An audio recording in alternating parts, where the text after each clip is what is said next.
let's start with our discussion ulit, no? So sa persons liable and degree of participation tayo, no? So, alam naman na natin, no? May principals, may accomplices, may accessories, no?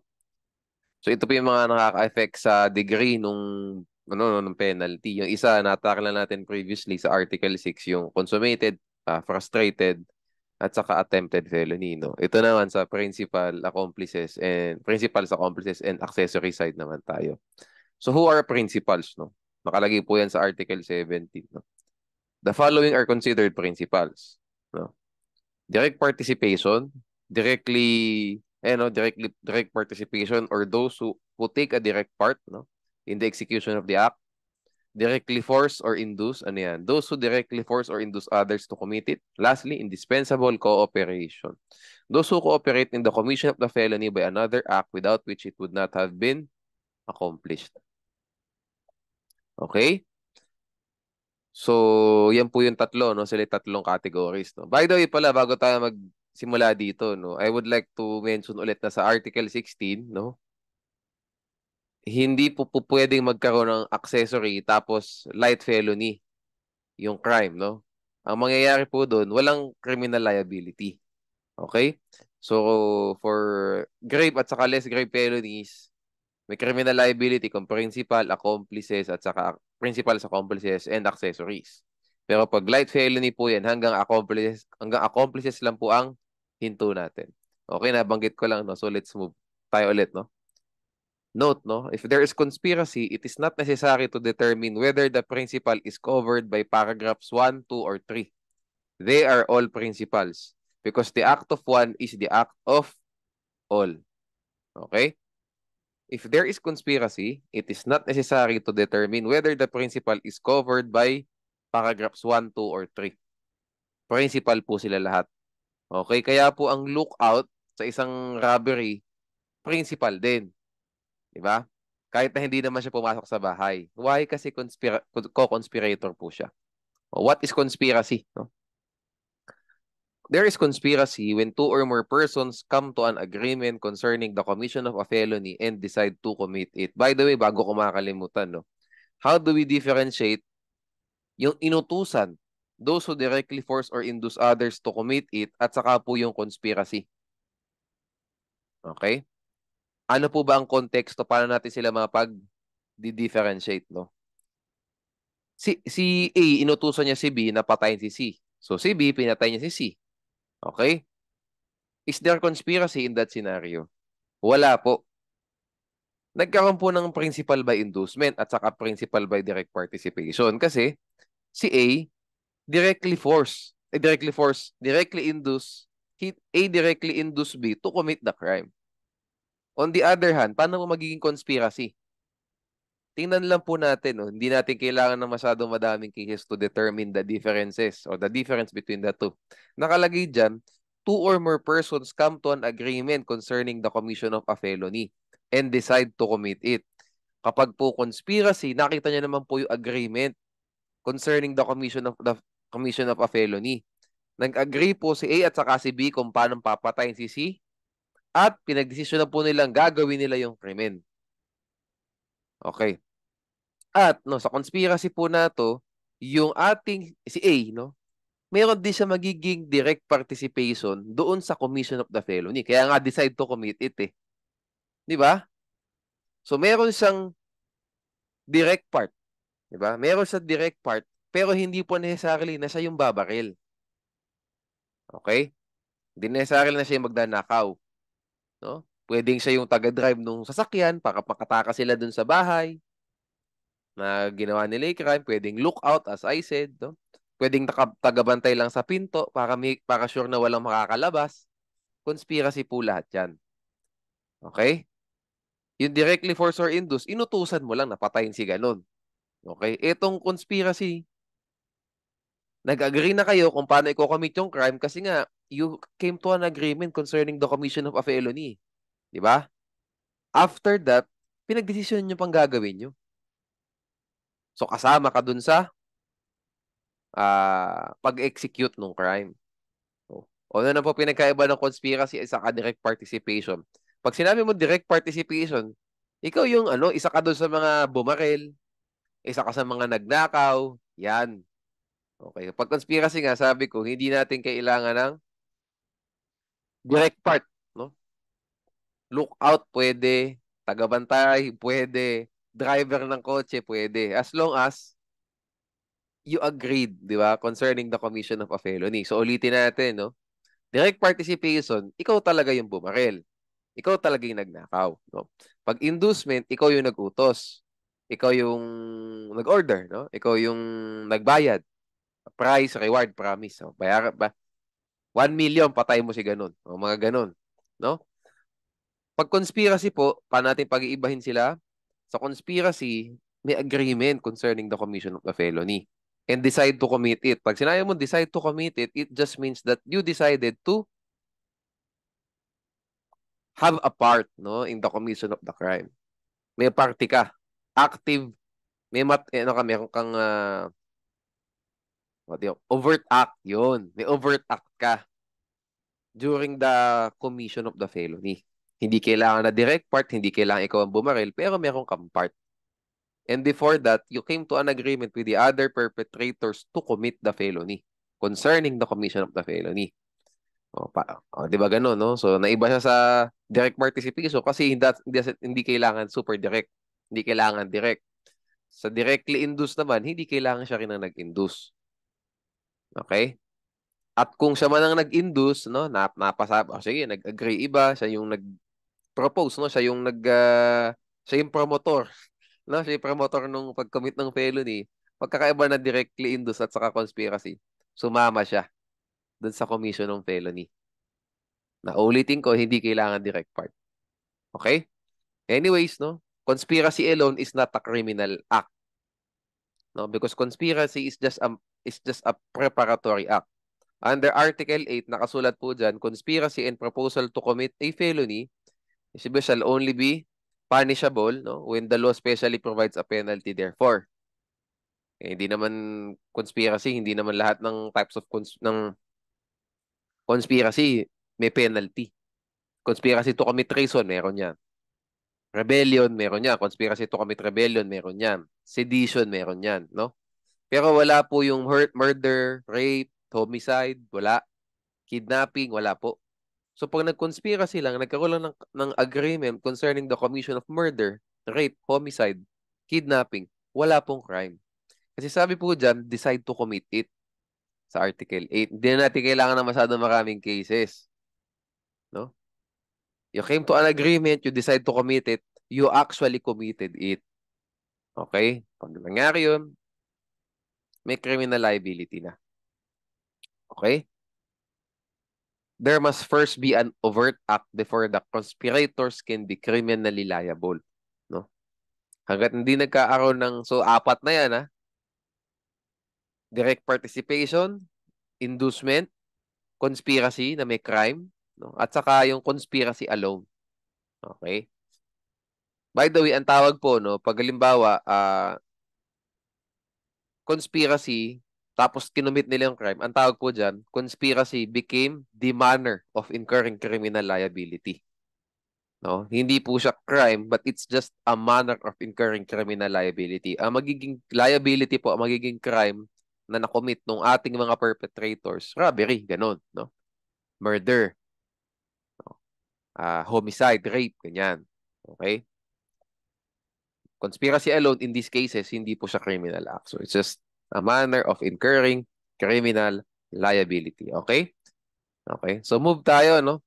How do we, no, in your answer, ano ba ang yung mga magagandang idagdag na mga doctrine sa kaso para ma-support mo na merong conspiracy ang parties? Okay? Common purpose and design doctrine. Okay?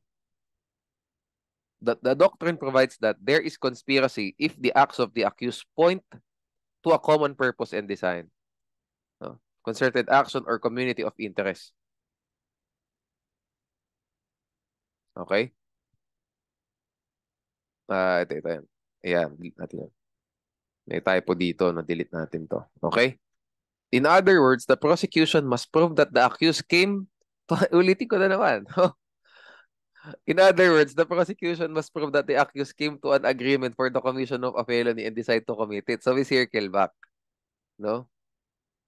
Ilang ibig sabihin niyan, no? So how would you say that, no? Sabihin natin nagkaroon ng conspiracy, no? So under the revised penal code, there is conspiracy when two or more persons come to an agreement concerning the commission of a felony and decide to commit it. Further, there is conspiracy if the acts of the accused point to a common purpose and design. No, wag niyo na sabihin yung concerted action or community of interest. Stop na tayo at point to a common purpose and design.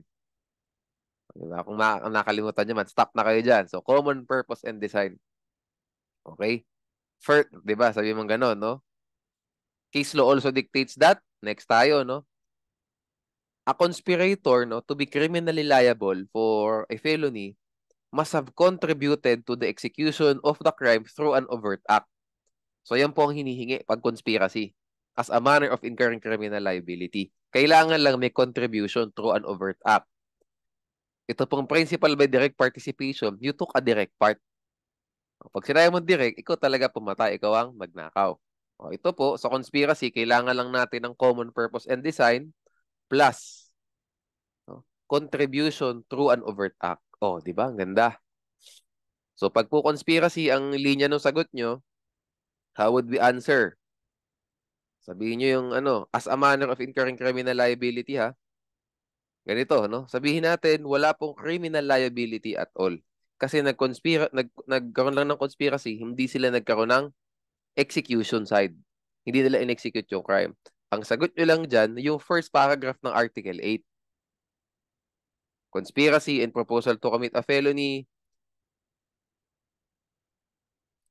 is punishable only when the law specially provides a penalty. Therefore, since the law does not provide a special penalty or a specific penalty for conspiracy to commit murder, there is no criminal liability. Ganun ang una. Paano naman po ngayon pag merong criminal liability? Ganito ang gusto kong sabihin nyo dyan. Punta tayo sa second paragraph. Sabihin nyo muna, under the revised penal code, what's conspiracy? O, ito yan. Further, there is conspiracy, yan.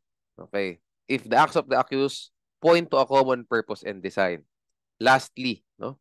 Case law also dictates that, or jurisprudence also dictates that, the conspirator to be criminally liable must prove, no? The conspirator to be criminally liable must have contributed to the execution of the crime through an overt act. Ganon.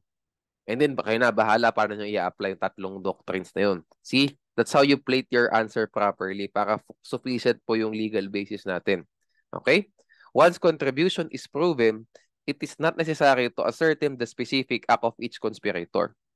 Okay? So, participation must either precede or be simultaneous to the criminal act. Yung contribution niya through an overt act. Why? Kasi if after, accessory po yan. Which we will discuss later sa Article 19.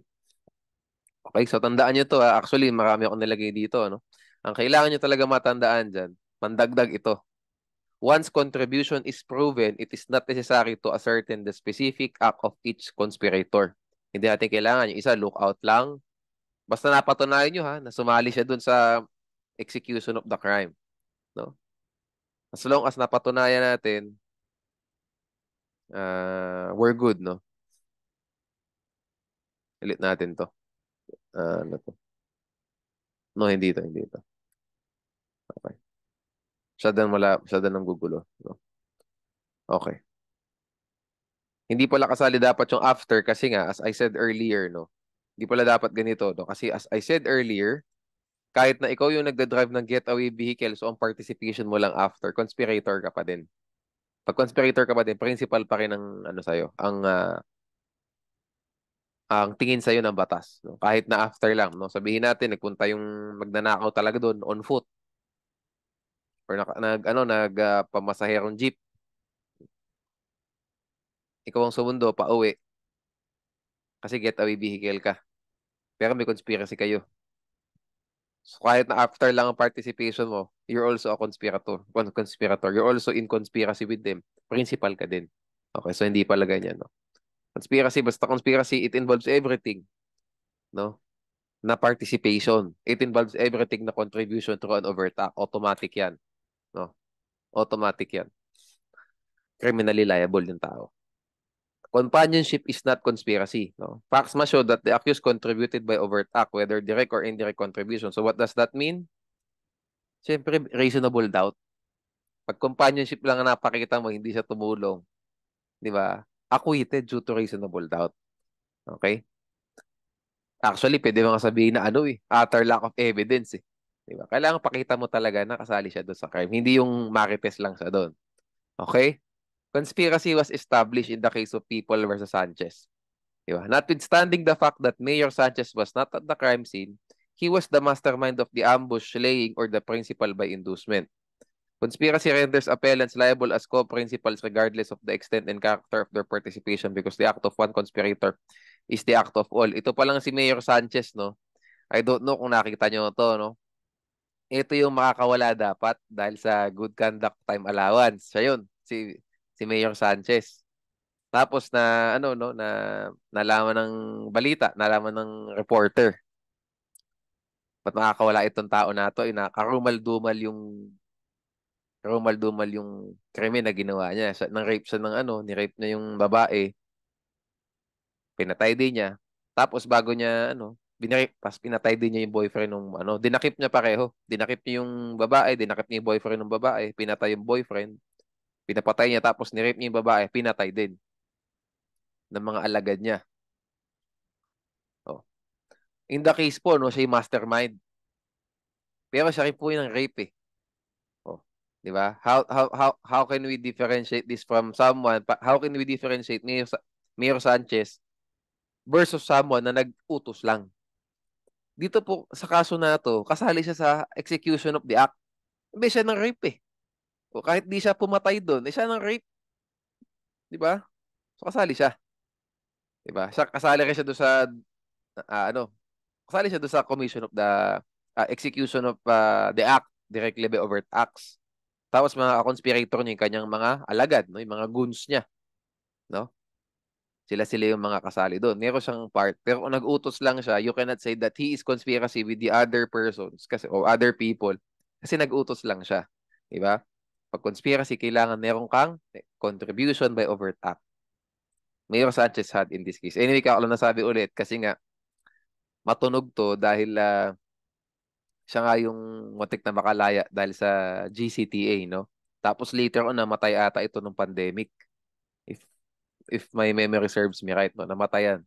Sa preso din namatay, no? Okay. Conspiracy can be established by circumstantial evidence. So, yun nga kasi, as shown from the acts of the offenders preceding, during, and immediately after. Why? Paano mo namang matutunayan na nag-agree sila, di ba? Siyempre, pag nag-agree yung mga yan, hindi kita ng tao. So, hindi mo talaga malalaman, wala ka talaga ebidensya, most probably, nung actual agreement nila. So, you have to check their acts, no, during the execution of the crime to show na may conspiracy or to prove na may conspiracy. Okay, so ito, no, nataka na natin tumban, no? Okay na tayo dito.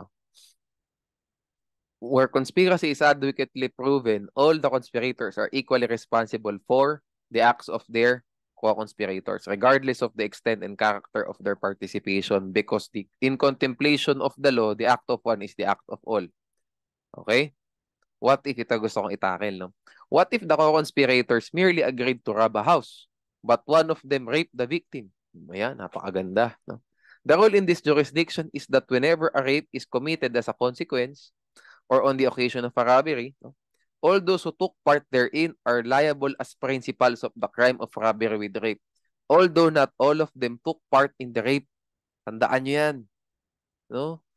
May mga books, dati nung nasa law school pa ako, no? May mga books na sabi dito, yung nakakaalam lang daw po nung rape, ang magkaaroon ng robbery with rape, yung iba robbery lang. Di ba? Pag hindi daw kasali sa kanilang agreement yung pang-rape ng mga tao dun sa bahay, robbery lang dapat ang penalty ng iba. Tapos yun ang rape, siya robbery with rape. May mga ganun eh. Pero ito po, no, bagong kaso lang to, People versus Bongos 2018. I suggest i-follow na po natin to. No? Follow na po natin to. Nung ponente si Chief Justice Peralta. Okay? Tandaan niyo po, no? Ito na yung sinabi, no? So ito na lang i-follow natin. And maganda nga po na ganito yung ruling kasi nga it is consistent with the basic rule na the act of one is the act of all. It's consistent with that. So kung ako, ito na lang ang pananagutan ko kasi sa isip ko, congruent siya eh. 'Di ba? Isang mahabang consistent na principles. Falling under act of one is the act of all. Instead na naiba pa na act of one is the act of all, pero pag pala hindi kasali sa agreement yung rape, hindi robbery with rape ang lahat ng criminal liability. Di ba medyo magugulo pa isip nyo? Eh, meron namang jurisprudence saying this. O, ito na lang i-follow natin. Okay? Noong time ko rin, litong-lito ko dyan. No? Litong-lito ko dyan sa... Kasi iba-iba yung sinasabi ng books. No? Paano pag robbery with homicide? Pag do robbery with homicide, kahit na hindi kasali sa crime nila yung hindi kasali sa agreement nila yung homicide, lahat daw po ng tao dyan, liable for robbery with homicide kasi nga do in robbery with violence against or intimidation of persons, violence is necessary. So it's directly there is may direct consequence do na pag may robbery with violence, makakapatay. Pero pag do rape, wala naman direct and logical consequence blah blah blah. 'Di ba? Nagkaroon pa ng differentiation na ganun. Pagulo. So na dilute nawala importance ng salitang act of one is the act of all. So, parang hindi ako agree dun sa mga ganun eh. Mga iba pag homicide, iba pag robbery with rape, robbery with homicide, iba. No, no tayo dyan. Dito lang tayo. No? Okay? Sige. A person in conspiracy with others who had desisted before the crime was committed by the others is not criminally liable. Why? Kasi as to him, preparatory act pa lang. At pag preparatory act pa lang, Article 8, Paragraph 1 ang sagot. Conspiracy and proposal to commit a felony, di ba? Magiging shall be punishable only when the law specially provides a penalty, therefore. Okay? Okay na tayo dyan, no? Sige, let's move. Okay. Individual criminal responsibility, collective criminal responsibility, goods. Okay, as a rule po, no, conspiracy does not apply to special penal laws kasi nga, the revised penal code does not apply to special penal laws, no? Nakalagay dyan at mo, suppletory in nature lang sa Article 10 of the revised penal code, no?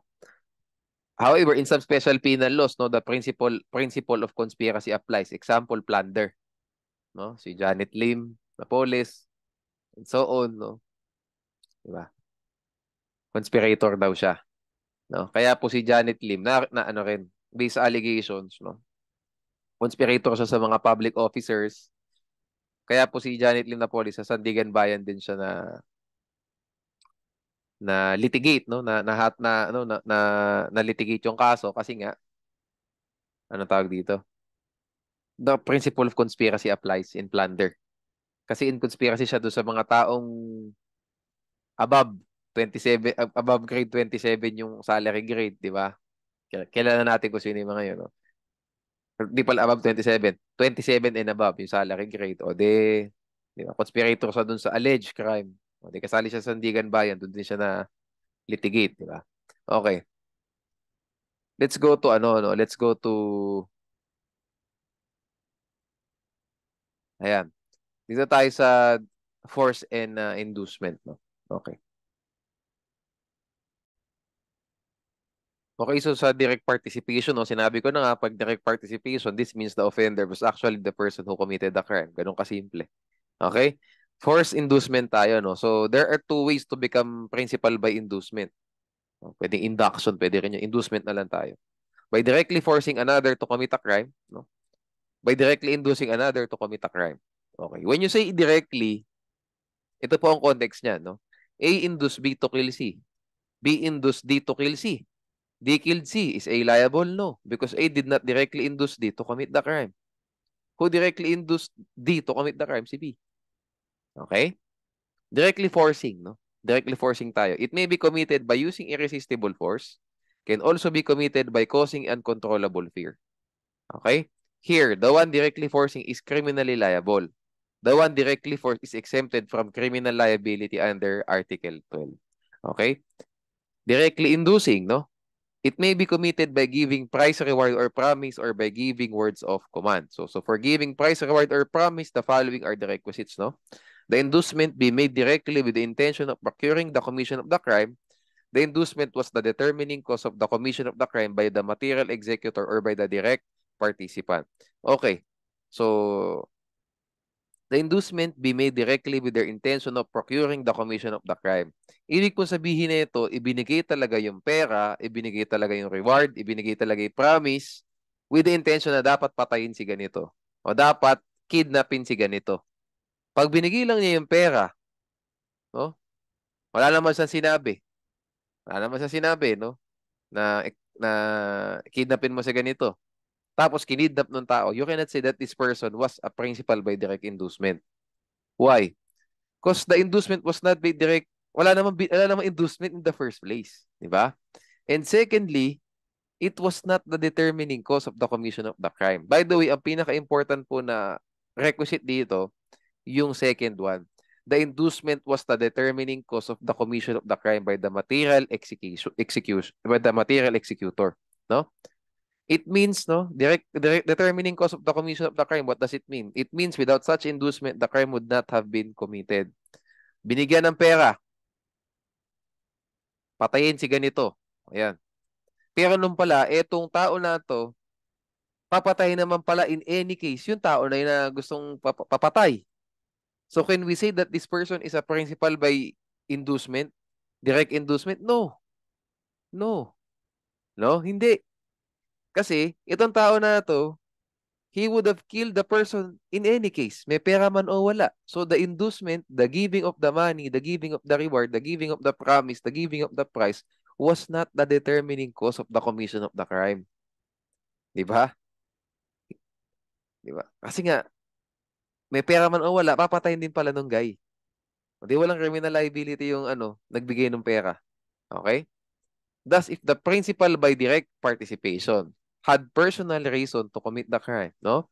And he would have committed the crime even if there was no inducement. The second requisite does not exist. Hence, the accused is not criminally liable as a principal by inducement. Okay? Further, it also means that the inducement must precede the act induced. No? Thus, if the price or reward was given after the commission of the crime without prior promise, no? Without prior anything, it could not be an inducement. Sabihin natin, wala naman sinabi. Pinatay ni BCC. O nung pinatay ni BCC, sabi ni A, good job, no? Bigyan ka ng pera kasi ginawa mo yon. Can there be principal by inducement? Wala po. Kasi it was given after the fact. No? Why? Balik na naman tayo. Kasi the price was not a determining cause of the commission of the crime. Bonus lang yun ng pumatay. O nung nangidnap. Di ba? Okay? Sige. What if the crime actually committed is not contemplated by the person giving the reward, promise, price? In such case, there is no principal by inducement. Ulit, because the inducement was not the determining cause of the commission of the crime. Okay? As illustration, A induced B to kill C. B agreed later that they B raped C without killing her. A is not criminally liable as principal by inducement. Why? Because the inducement was not the determining cause for the commission of the crime of rape by the material executor. Oh. Paano ngayon? Pagbago patayin, rape. Sabihin natin as illustration, A induced B to kill C. B agreed. Later that day, B raped C and then B killed C. Attorney, what's the crime of A? May criminal liability ba siya? Yes. May criminal liability siya. What's the crime committed? Homicide lang po. Hindi siya kasali sa rape. Bakit? Kasi hindi po siya co-conspirator. Nakita niyo na yung pagkakaiba. Principal by inducement lang po. Nag-utos lang eh. Where's the contribution by overt act, mga kapatid? Wala. O ngayon, pag nagkaroon siya ng contribution by overt act, siya yung nagdadrive, sabihin natin, para makapunta dun sa kung saan man nandun si C. Tapos itong si C, pinatay, aba, we can say that A is also liable for rape with homicide. Pwede din, no? Pero since wala naman po, inutusan lang naman, nagbigay lang ng pera, nag-induce lang, homicide lang po siya. Yung isa, rape with homicide. O, di ba? Ganda, no? Di ba? Ganun lang kasimple. Ganun lang po kasimple, no? Okay. For words of command, the following are the requisites. No? May ascendancy or influence. Hayaan na natin ascendancy. Influence na lang, no? The inducement must have the intention of procuring the commission of the crime. So, same lang po. So, sa first requisite dito sa people versus Kichi Omine. O, di ba? Kiichi Omine. Ito yan. Okay, next. The inducement must be so direct. Hindi na kailangan yan, no? Lastly, the command must be the determining cause of the commission of the crime by the direct participant. So ito rin po yung nasa second requisite ng Kiichi Omine. So basically same lang. Ano lang ang pinagkaiba? Ascendancy or influence. Pwede rin pong pumasok dito yung words of command. Hindi naman dapat lagi boss. Hindi kailangan dapat higher ranking sa military o higher ranking sa police. Hindi po ganun. Higher ranking sa posisyon. Hindi po. Higher ranking sa gobyerno. Pwedeng mag-asawa eh. Bakit? Mayroon pong influence yung asawa sa asawa niya. O, di ba? Pwede din. Okay. The principles for price, reward, or promise are the same for words of command.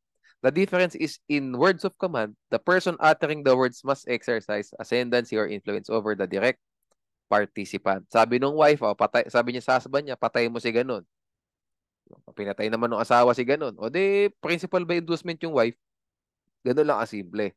Pero instead, the price, reward, promise ang binigay ng wife, influence ang meron siya over her husband. Di ba? Okay. Okay na tayo dito, no? Okay na tayo dito. Ayan. So there was order, there was an agreement, and no, there was contribution. Ayan. By overt act. Ayan. There was a mere order. Ayan. There was a mere order. There was merely an order. Ayan. Okay na tayo dito. Indispensable cooperation tayo, no? Ito yung maganda siya i-tackle, pero hindi na po talaga to na-apply nowadays, no? It's hard to apply this one. Okay? What are the requisites for for indispensable cooperation, no? So ito po yung third type of principle. Ito, no? Those who cooperate in the commission of the offense by another act without which it would not have been accomplished. Okay? Sige. Ito po yan, indispensable cooperation. Okay.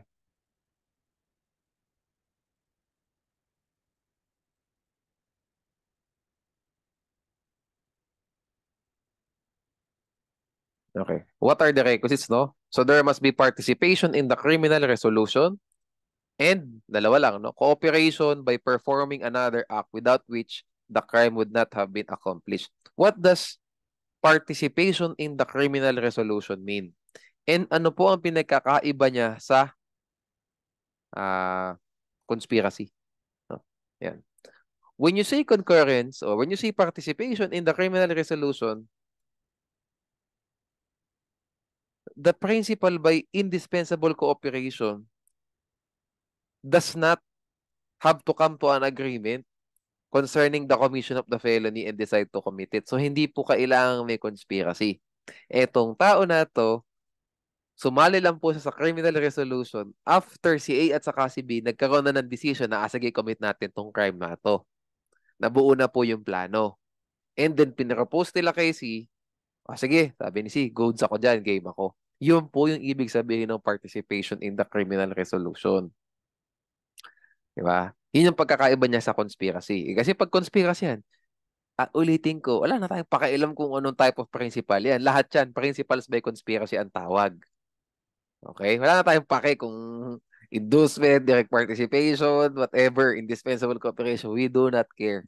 Or mere cooperation. Lahat sila principal. O pag po walang conspiracy at saka tayo magka-classify kung saan sa tatlo. Paano po ulit pag cooperation, pag indispensable cooperation? Kailangan participation in the criminal resolution lang. Hindi siya dapat yung isa sa mga bumuo nung conspiracy, bumuo nung resolution. Okay? Cooperation by performing another act without which it would not have been accomplished. So, ibig sabihin ng another act, it means the cooperation must be an act which is not an act of execution. Another act. No? In US versus Javier, no, the act of cooperation is the forcible taking of the girl to the place where the rape was committed by the other accused. Oh, dinala niya yung babae doon saan man, sa liblib na lugar, ni-rape ng lalaki na ito, yung babae. No? Principal by indispensable cooperation yung nagdala. Ba't ala kang binabanggit na conspiracy? Kasi wala namang sinabi na may conspiracy sila.